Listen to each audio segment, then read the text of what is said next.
अयोध्या के बाद छत्तीसगढ़ की साय सरकार अपने पूरे मंत्रिमंडल के साथ 13 फरवरी को प्रयागराज जाने वाली है, जहां मुख्यमंत्री विष्णुदेव साय समेत तमाम मंत्री गंगा स्नान करेंगे। साय सरकार के महाकुंभ में स्नान पर अब सियासत भी शुरू हो गई है। कांग्रेस नेता और छत्तीसगढ़ के पूर्व मंत्री शिव डहरिया ने तंज कसा और कहा कि भारतीय जनता पार्टी के भ्रष्टाचार का पाप धुलने नहीं वाला है। छत्तीसगढ़ में 2028 में बीजेपी को जनता धो देगी, जिस पर पलटवार करते हुए गृहमंत्री विजय शर्मा ने कहा कि मल्लिकार्जुन खड़गे भी गंगा स्नान पर अजीबोगरीब बयान देते हैं। कांग्रेस सरकार में घोटाले हुए, जिसके चलते कई लोग जेल में गए, इसलिए कांग्रेस नेता केवल भ्रष्टाचार की बात करते हैं। मलमल धोए शरीर को, धोए न मन का मैल, नहाए गंगा गोमती, रहे बैल का बैल। अगर मन में आपका मैल भरा हुआ है तो गंगा गोमती नहाने का कोई फायदा नहीं होता। भ्रष्टाचार का पाप जो भारतीय जनता पार्टी में है वो धुलने वाला नहीं है और आने वाले 2029 के चुनाव में यहाँ की जनता उनको धो देगी। कांग्रेस के राष्ट्रीय अध्यक्ष मल्लिकार्जुन खड़गे भी कहते हैं कि डुबकी लगा लेने से ये हो जाएगा क्या, वो हो जाएगा क्या, ये कहते हैं। अरे धार्मिक अनुष्ठान करे, उसको आप ऐसा क्रिटिसाइज करेंगे? तो उनकी ऐसी भावना है। वो कोयले का घोटाला किए जिसपे जेल में है बहुत सारे लोग, कुछ बेल पर है। उन्होंने शराब का घोटाला किया, जेल पर है। पीएससी का घोटाला किया। ये घोटालों वाली सरकार जो थी, उस सरकार के लोगों को वही दिखता है।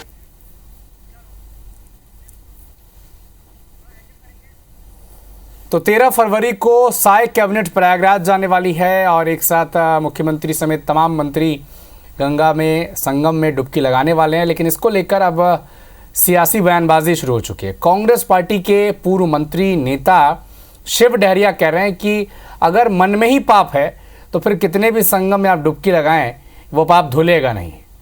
भ्रष्टाचार जो किया है भारतीय जनता पार्टी ने, वो छत्तीसगढ़ की जनता ही 2028 में उसे धोएगी। भारतीय जनता पार्टी ने लगातार इस बात का विरोध भी किया है और याद भी दिलाया है कि पहले भी राष्ट्रीय अध्यक्ष मल्लिकार्जुन खड़गे कांग्रेस के, वो इस पर अजीबोगरीब बयान दे चुके हैं। और एक बार फिर से इस तरह की बयानबाजी कर क्या साबित करना चाहती है कांग्रेस पार्टी? सुरेंद्र शर्मा जी हमारे साथ कांग्रेस पार्टी के नेता जुड़ चुके हैं। सुरेंद्र जी, मल्लिकार्जुन खड़गे जब महू आए तब उन्होंने एक बयान दिया जिस पर एक बार फिर से कांग्रेस पार्टी को बैकफुट पर जाना पड़ा। एक बार फिर से क्या प्रयागराज में स्नान करने जा रही है कैबिनेट मंत्री, सरकार के लोग? स्वागत नहीं हो चाहिए इस फैसले का, इस पर भी सियासी बयानबाजी? ठीक है,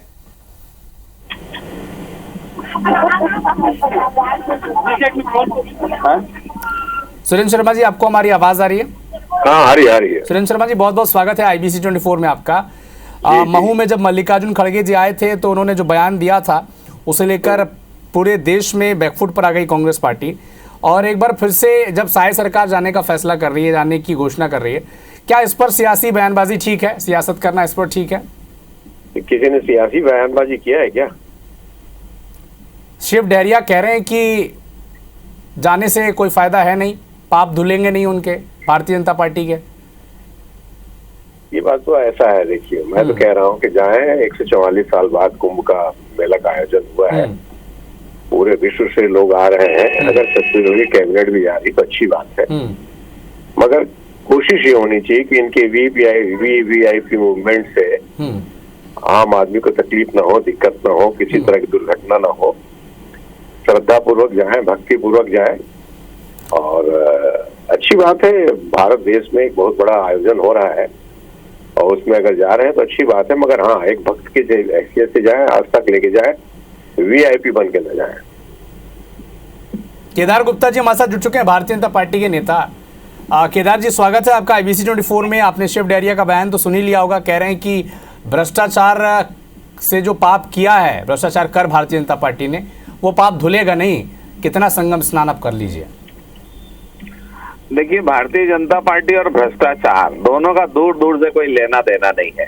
ये भ्रष्टाचारी कांग्रेस पार्टी के नेता हैं, इनको भ्रष्टाचारी दिखाई पड़ता है और इनके भ्रष्टाचार के कारण ही कांग्रेस पार्टी को जनता ने उखाड़ कर फेंक दिया।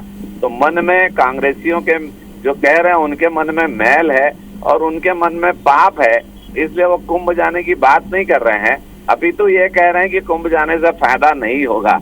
अरे हिंदू सनातन धर्म को जानने वाले जानते हैं कि कुंभ में डुबकी लगाने से कितने फायदे होते हैं। तो कांग्रेसियों को सनातन धर्म की परंपरा नहीं मालूम है, इसलिए ये वो ऐसे बयान देते हैं। निश्चित रूप से सादगी पूर्वक, सरलता और सहजता के साथ माननीय विष्णुदेव साय जी का कैबिनेट कुंभ में डुबकी लगाने के लिए जा रहा है और सबका स्वागत है। और संदेश है कि अधिक से अधिक लोगों को जाकर कुंभ का में डुबकी लगाकर धर्म का आनंद लेना चाहिए। सुरेंद्र जी, सनातन धर्म की समझ नहीं है इस तरह, इसीलिए इस तरह की बयानबाजी कांग्रेस पार्टी के नेता करते हैं। ये साफ स्पष्ट हो रहा है, ये बीजेपी कह रही है आप पर। दिक्कत ये है कि भारतीय जनता पार्टी सनातन का ठेका ले रखी है। और सनातन शब्द का अर्थ ये होता है कि जब संसार जब से हुआ है तब से जो धर्म है, जो आस्था है, जो व्यवस्था है, उसको सनातन कहते हैं।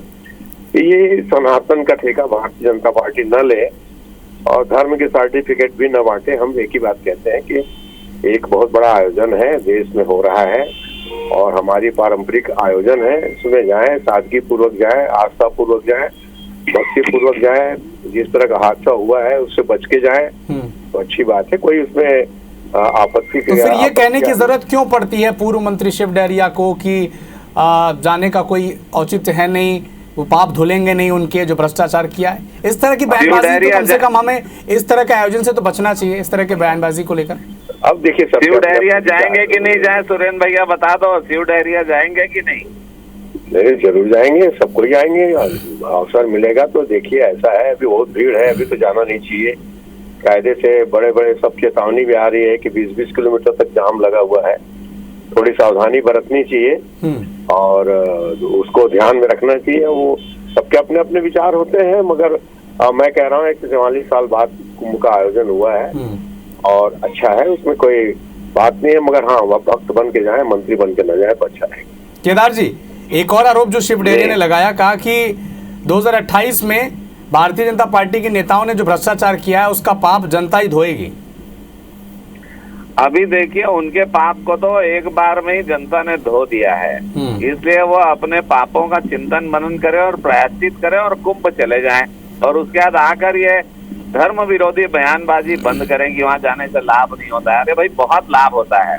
आप राजनीति के क्षेत्र में धर्म की चर्चा करते हैं तो उल्टी क्यों करते हैं? लोग जा रहे हैं, करोड़ों लोग वहां पर पहुंच गए, उनको वो क्या गलत है जो वहां जाकर डुबकी लगा रहे हैं? और मेरा मानना है कि 2028 में अभी जो कांग्रेस बची कुची है उसकी आधी भी नहीं बचने वाली है, क्योंकि इन्होंने जो भ्रष्टाचार किया है, अपराधगढ़ बना दिया छत्तीसगढ़ को, और लगातार इनके नेता कोई जेल में है, कोई बेल में, और लगातार ये सिलसिला चल रहा है। तो क्या होगा 28 तक तो भगवान ही जाने। ठीक है, 13 फरवरी को साई कैबिनेट प्रयागराज जा रही है, लेकिन उस पर सियासत भी शुरू हो चुकी है। बहुत बहुत धन्यवाद सुरेंद्र जी और केदार जी हमारे साथ जुड़ने के लिए।